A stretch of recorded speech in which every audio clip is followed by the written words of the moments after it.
Hi, it's Katie from the Cedar Falls Public Library, again back to read another chapter of Alice's Adventures in Wonderland by Lewis Carroll. We are going to be reading chapter 6 today. When we left off in chapter 5, Alice had finally grown herself to her correct size with pieces of the mushroom that the caterpillar told her to eat. And then she stumbled across a small house and she felt that she could not interact with the people in it at her normal height, so she took another bite of the mushroom to shrink herself down again. Chapter 6, Pig and Pepper. For a minute or two she stood looking at the house and wondering what to do next, when suddenly a footman in livery came running out of the wood. She considered him to be a footman because he was in livery. Otherwise, judging by his face only, she would have called him a fish, and rapped loudly at the door with his knuckles. It was opened by another footman in livery with a round face and large eyes like a frog, and both footmen, Alice noticed, had powdered hair that curled over their heads. She felt very curious to know what it was all about, and crept a little way out of the wood to listen. The fish footman began by producing from under his arm a great letter, nearly as large as himself, and this he handed over to the other, saying in a solemn tone, "For the Duchess, an invitation from the Queen to play croquet."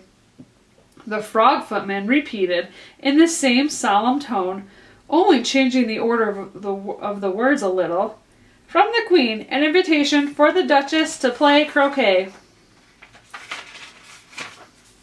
Then they both bowed, and their curls got entangled together. Alice laughed so much at this that she had to run back into the wood for fear of their hearing her, and when she next peeped out, the fish footman was gone, and the other was sitting on the ground near the door, staring stupidly up into the sky. Alice went timidly up to the door and knocked. "There's no sort of use in knocking," said the footman, "and that for two reasons. First, because I'm on the same side of the door as you are. Secondly, because they're making such a noise inside, no one could possibly hear you." And certainly there was a most extraordinary noise going on within, a constant howling and sneezing, and every now and then a great crash as if a dish or kettle had been broken to pieces. "Please then," said Alice, "how am I to get in?" "There might be some sense in your knocking," the footman went on without attending to her, "if we had the door between us. For instance, if you were on the inside, you might knock, and I could let you out, you know." He was looking into the sky all the time he was speaking, and this Alice thought decidedly uncivil. "But perhaps he can't help it," she said to herself. "His eyes are so very nearly at the top of his head, but at any rate he might answer questions. How am I to get in?" she repeated aloud. "I shall sit here," the footman remarked, "till tomorrow." At this moment the door of the house opened, and a large plate came skimming out straight at the footman's head. It just grazed his nose, and broke to pieces against one of the trees behind him. "Or the next day, maybe," the footman continued in the same tone, exactly as if nothing had happened. "How am I to get in?" asked Alice again in a louder tone. "Are you to get in at all?" said the footman. "That's the first question, you know." It was, no doubt, only Alice did not like to be told so. "It's really dreadful," she muttered to herself, "the way all these creatures argue. It's enough to drive one crazy." The footman seemed to think this was a good opportunity for repeating his remark with variations. "I shall sit here," he said, "on and off for days and days." "But what am I to do?" said Alice. "Anything you like," said the footman, and began whistling. "Oh, there's no use in talking to him," said Alice desperately. "He's perfectly idiotic." And she opened the door and went in.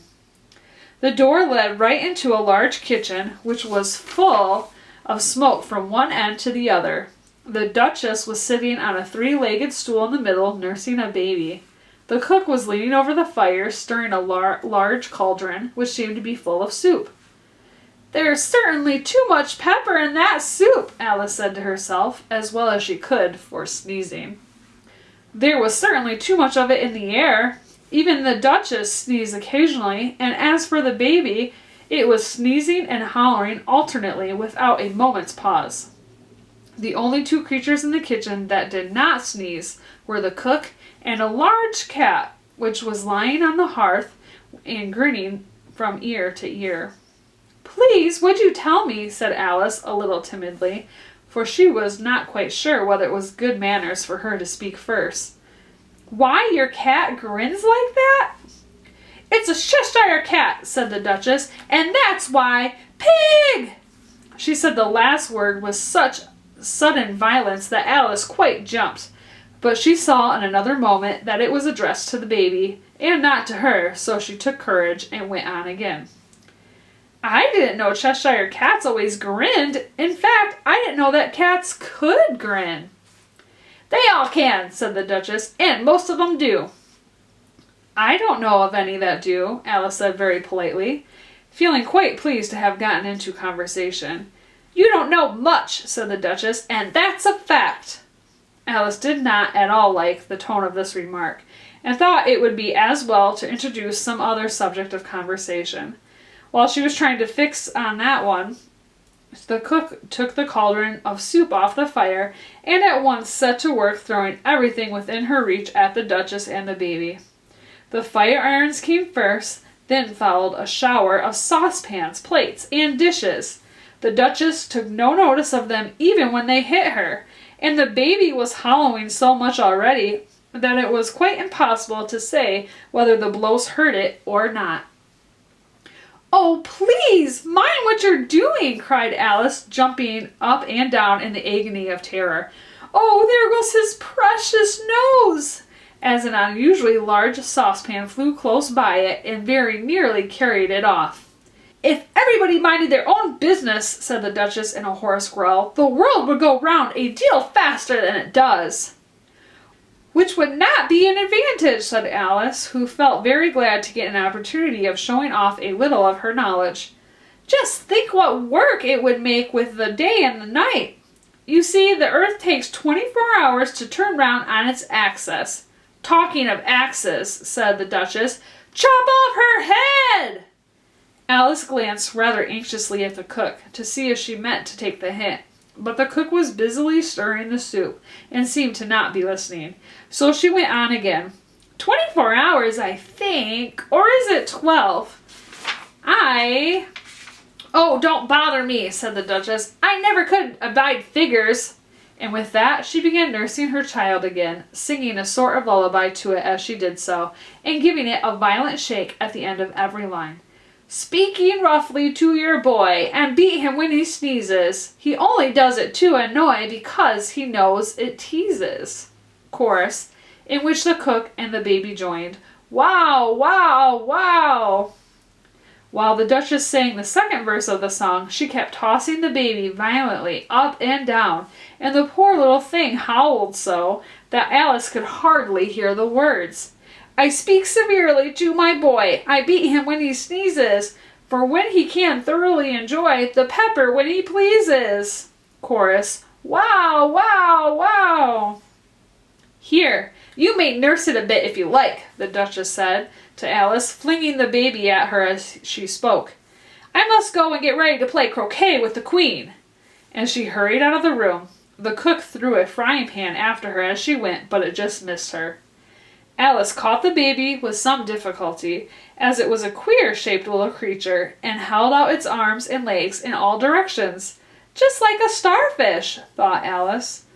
The poor little thing was snorting like a steam engine when she caught it, and kept doubling itself up and straightening itself out again, so that altogether, for the first minute or two, it was as much as she could do to hold it. As soon as she had made out the proper way of nursing it, which was to twist it up into a sort of knot, and then keep tight hold of its right ear and left foot, so as to prevent its undoing itself, she carried it out into the open air. "If I don't take this child away with me," thought Alice, "they're sure to kill it in a day or two. Wouldn't it be murder to leave it behind?" She said the last words out loud, and the little thing grunted in reply.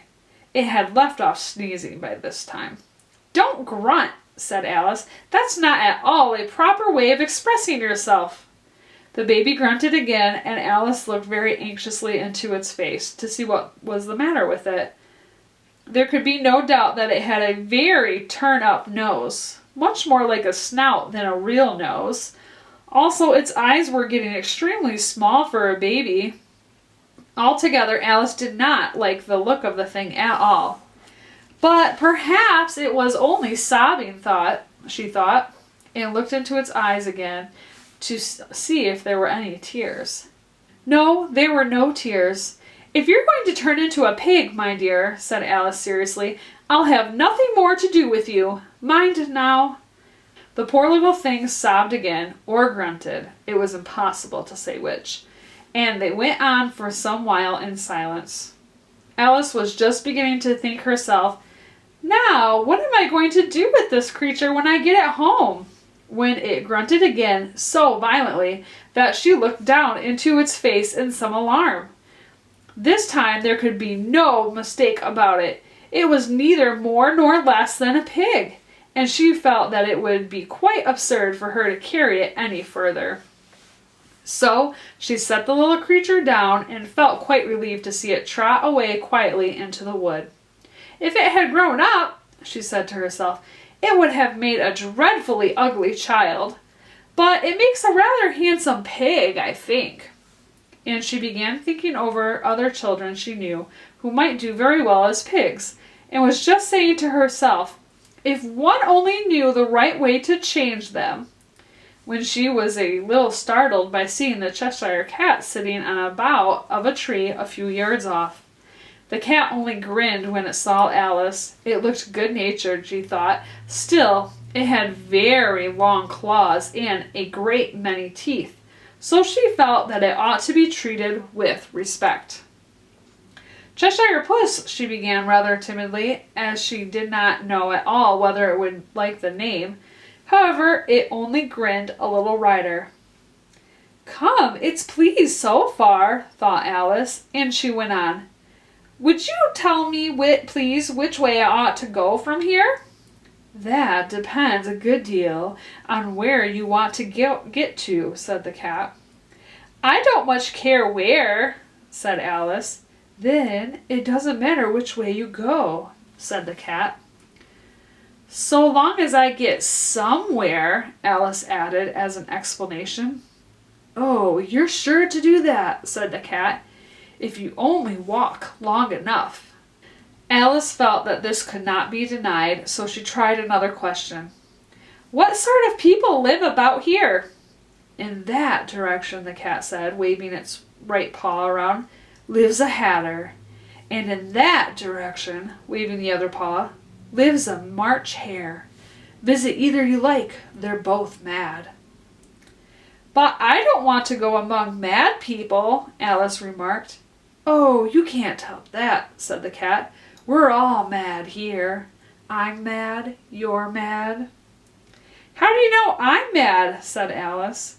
"You must be," said the cat, "or you wouldn't have come here." Alice didn't think that proved it at all. However, she went on. "And how do you know that you're mad?" "To begin with," said the cat, "a dog's not mad. You grant that?" "I suppose so," said Alice. "Well then," the cat went on, "you see, a dog growls when it's angry, and wags its tail when it's pleased. Now I growl when I'm pleased, and wag my tail when I'm angry. Therefore, I'm mad." "I call it purring, not growling," said Alice.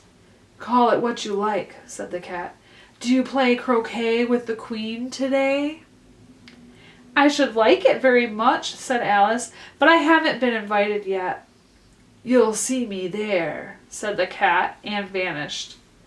Alice was not much surprised at this. She was getting so well used to queer things happening. While she was still looking at the place where it had been, it suddenly appeared again. "By the by, what became of the baby?" said the cat. "I'd nearly forgotten to ask."